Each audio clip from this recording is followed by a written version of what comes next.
Hello everyone. So today we will going to start the new chapter. The name of the chapter is The Parrot Who Could Not Talk. So let's begin the chapter. Chapter 11, The Parrot Who Would Not Talk. About the chapter. The story is written by Ruskin Bond. In the story, there is a parrot who is raised and taught to speak, but he is unable to learn anything. One day he flies out of the cage, and after being free, he also learns to speak. तो this is the story which is written by Ruskin Bond ने ये story लिखी है। इस story में उन्होंने एक parrot के बारे में बताया है कि उसको सिखाया जाता था, पैरट को पूरा उसकी प्रॉपर केयर की गई, उसको बोलना सिखाया जा रहा था, बट वो कुछ भी लर्न नहीं कर पा रहा था। एक दिन वो उड़ जाता है, केज में से, पिंजरे में से उड़ जाता है ना, फ्री होने के बाद वो सीख जाता है बोलना। You are no beauty, can't talk, can't dance. With these words, Aunt Ruby would tease the unfortunate parakeet who stared sourly at everyone from his ornamental cage at one end of the long veranda of Granny's bungalow in North India. So there is the Aunt Ruby जो उस parrot को हमेशा बोलती रहती थी कि तुम बिल्कुल भी अच्छे नहीं हो, ना ही तुम बोलते हो, ना ही तुम डांस करते हो। तो वो ऐसे वर्ड से उसको डीमोटिवेट करती थी और टीज करती थी उसको कि तुम कितने अनलकी हो। जो वहां पर एक और वो उसको देखती रहती थी, घूरती रहती थी हमेशा गुस्से से, और वो से कहती थी हमेशा कि just you can not dance, you can not speak, तुम बस वहां एक पिंजरे में बैठे रहते हो और कुछ भी तुम एक्टिविटी नहीं करते, बस घूरते रहते हो अपनी इस केज में से। और वो केज जो था वो था वेरांडा में, पूरा उनका वेरांडा था बंगलो का। It was in north India. तो वहां पर उनका घर था, उन बंगलो में उनका एक वेरांडा था जहां पर वो केज थी जिसमें उसको रखा हुआ था पिंजरे में। In those distant days almost everyone, Indian और European, kept a pet parrot or parakeet or a loved bird, or some of the smaller ones were called.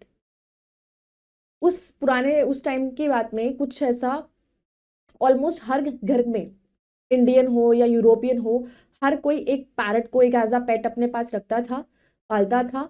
और या कोई लव बर्ड और पैराकीट, उसे पैराकीट भी कहते हैं पैरट को, कोई शौक से पालता था, कोई किसी कारण से पालता था।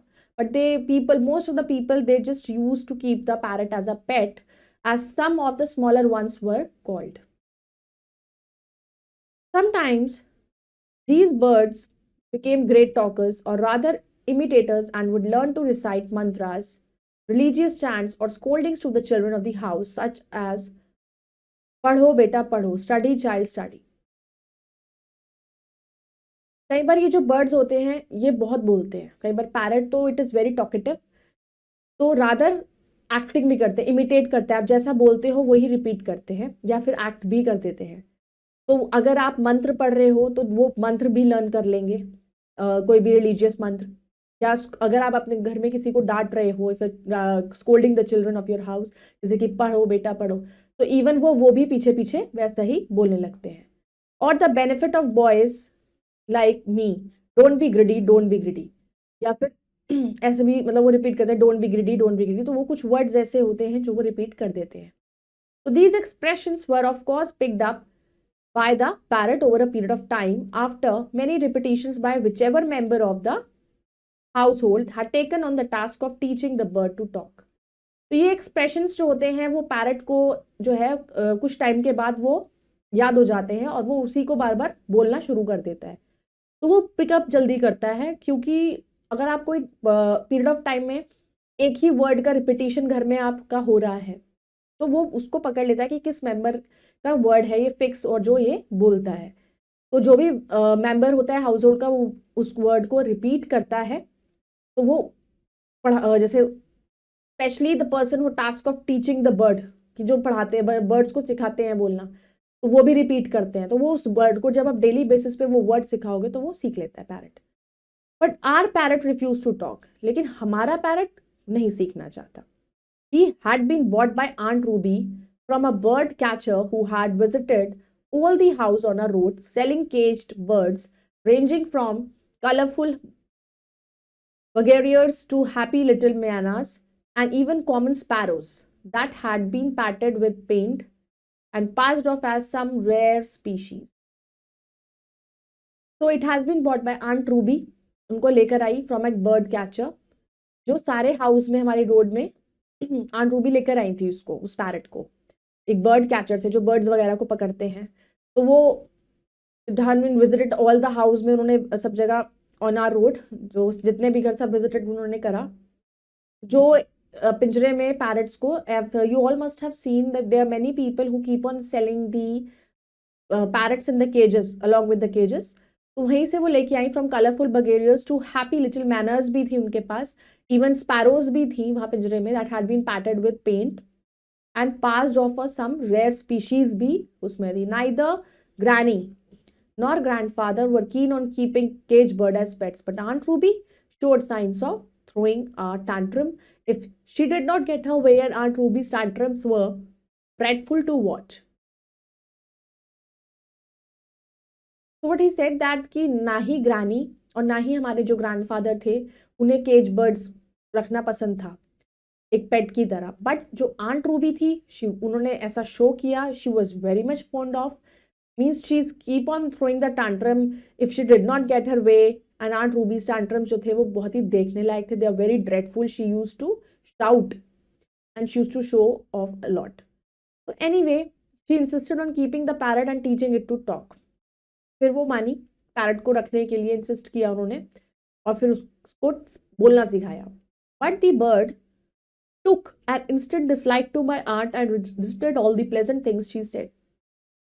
बट वो जो बर्ड थी उसको उनका बोलना अच्छा नहीं लगता था, तो वो बिहेव करती थी, तो वो डिसलाइक करती थी। Even animals, birds, they can also feel कि कौन उनसे कैसे बात कर रहा है, तो उन आंट का वो डिसलाइक करती थी। वो उनसे अगर प्यार से भी कुछ सिखाती थी तो वो नहीं सीखता था। Kiss kiss aunt Ruby would coo putting her face close to the bars of the cage. तो वो बोलती थी उसको केज के बाहर से, वो तो केज में पिंजरे में बंद था पैरट, तो शी यूज्ड टू से किस किस, तो ऐसे आवाज में she was like to speak like this, तो अपना फेस वहां पर रखती थी वो केज के बाहर थोड़ा सा अंदर करके, और वो बोलती थी, इशारा करती थी केज में से ही। But the parrot would back away, its shady little eyes getting even smaller with anger at the prospect of being kissed by aunt Ruby. लेकिन पैरट पीछे हो जाता था और गुस्से से उसकी जो आंखें थी ना वो छोटी कर लेता था और गुस्से में घूरता था और वो दूर हो जाता था। And on one occasion it suddenly dived forward without warning and knocked Aunt Ruby's spectacles off her nose. जब वो उससे कहती थी ना कि वो उसके पास आती थी तो वो दूर हो जाता था, लेकिन एक बार उसने क्या किया, एक बार उसने सडनली डाइव कर दिया, आगे की तरफ आया आंट रूबी की तरफ और उनके चश्मे को खींचकर उनकी नोज पर कर दिया, नोज से। फिर उन्हें ऐसे स्पेक्स को लगा रखा था तो उसने एकदम से सडनली आकर चश्मा उनका गिरा दिया। तो after that aunt Ruby give up her efforts to show her love for the parrot and became quite unfriendly towards the poor bird, making faces at it and calling out, "Can't sing, can't dance," and other nasty comments. जब उसने aunt Ruby का specs गिरा दिया उसके बाद से जो aunt Ruby हैं उन्होंने उस पर एफर्ट्स डालना बंद कर दिया, उन्हें अच्छा नहीं लगने लगा, उन्हें बहुत ही बुरा लगने लगा पैरट, और उसके बाद से वो उससे अनफ्रेंडली हो गई और उस बर्ड के टुवर्ड्स, मतलब वो पैरट को लेकर बहुत ज़्यादा अनफ्रेंडली बिहेव करने लगी, उनको अच्छा नहीं लगने लगा था वो, और फेसेस बनाती थी, उसको देख के घूरती थी या गुस्सा करती थी और उसको हमेशा बोलती रहती थी, कांट सिंग, तुम तो गा भी नहीं सकते, तुम तो डांस भी नहीं कर सकते, तुम तो बोल भी नहीं सकते, और even she used to do many comments on parrot. It fell upon me then 10 years old to feed the parrot and it seemed quite happy to receive the green chilies and ripe tomatoes from my hands. तो उसने कहा it fell upon मी, मतलब 10 साल, उसके बाद 10 years old था कि वो जो लड़का था वो उस पैरट को फीड कराता था एंड उसको बहुत अच्छा लगता था चिलीज को रिसीव, जब जैसे उसको चिलीज दी जाती थी ना पैरट को तो वो बहुत ही हैप्पी हो जाता था, और राइप टोमेटोज वो उसको देता था। तो these delicacies were supplemented by slices of mango for it was then mango season. फिर उसके को और चीज़ें पसंद आती थी कि वो मैंगो की स्लाइस वो उसको देता था, तो उसको मौसम के हिसाब से जो फ्रूट खाना पसंद था। It also give me an opportunity to consume a couple of mangoes while feeding the parrot. तो उसको ये लगता था कि मेरे को ये अपॉर्चुनिटी मिली है कि वो मैंगोज मैं उसको फीड कराऊं पैरट को। One afternoon while everyone was indoors enjoying a short nap, I gave the parrot his lunch and then purposely left the cage door open. तो एक दोपहर को जब सब लोग अंदर थे अपना थोड़ा बहुत सो रहे थे, तो मैंने पैरट को लंच दिया एंड पर्पसली उस केज को खुला छोड़ दिया जानबूझकर. Seconds later, the bird was winging its way into the freedom of the mango orchard. और जैसे ही मैंने उस केज को खुला छोड़ा, उसके बिल्कुल सेकंड्स में ही वो बर्ड बाहर निकल के उड़ गई. पैरट जो है वो उड़ गया, बाहर निकल गया, और उसने उस फ्रीडम को इतना एंजॉय किया मैंगो ऑर्चर्ड में. At the same time grandfather came on to the veranda and remarked, I see your aunt's parrot had escaped.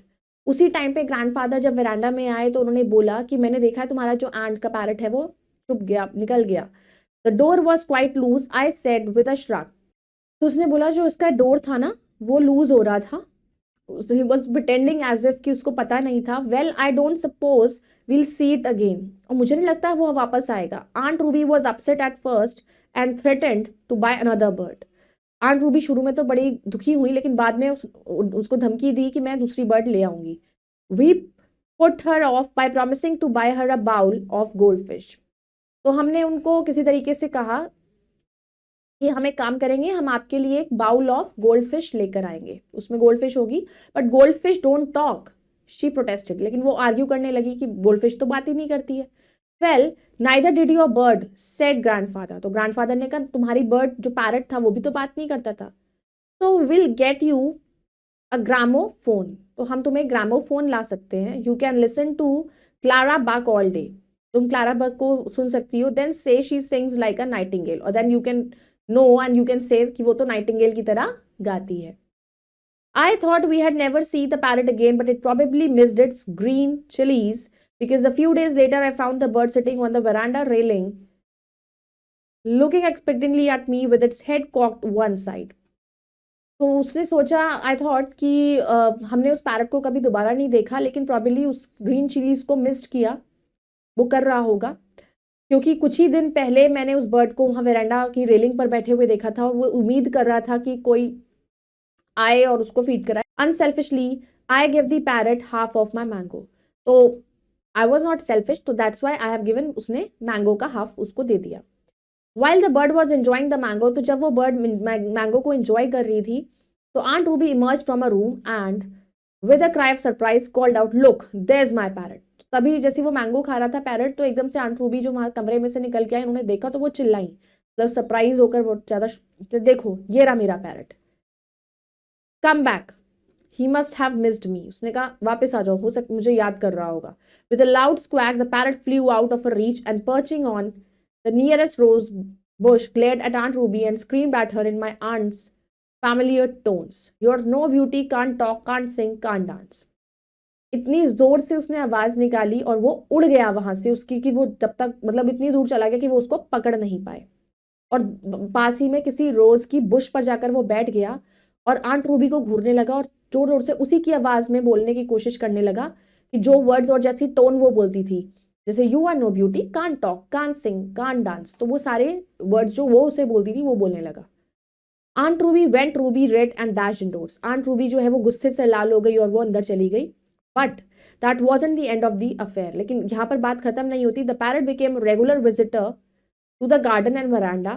वो रेगुलर वहां आने लगा गार्डन में और वरांडा में. And whenever it saw aunt Ruby it would call out.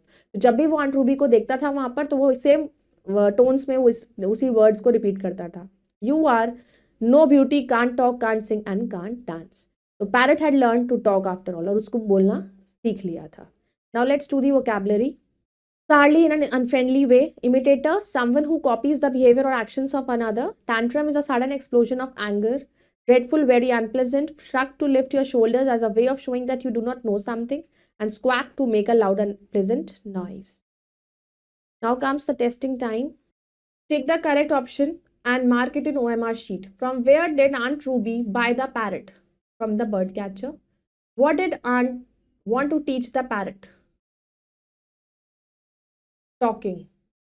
When the parrot flew away, what threat did Aunt give to buy a new bird? Who started feeling unfriendly towards the poor parrot? Aunt Ruby. What did grandfather promise to buy for Aunt? That is a that is a bowl of goldfish. Now let's do fill in the blanks. Aunt Ruby showed signs of throwing a tantrum. Sometimes these birds became great talkers. They say she dashed like a nightingale. She sings. While Dash was indoors enjoying a short nap, everyone. Dash had learned to talk after all, the parrot. Now write T for true and F for false statement. Grandfather bought a new parrot. False. Aunt Ruby wanted to teach the parrot to talk. True. Grandfather left the cage door loose. False. Aunt Ruby bought a bowl of goldfish. False. Goldfish also knows how to talk. False. So I hope you all have understood this chapter. You all can go through it once again and complete the exercises. We will meet in the next video with the next chapter. Till then, bye-bye. Take care. Thank you.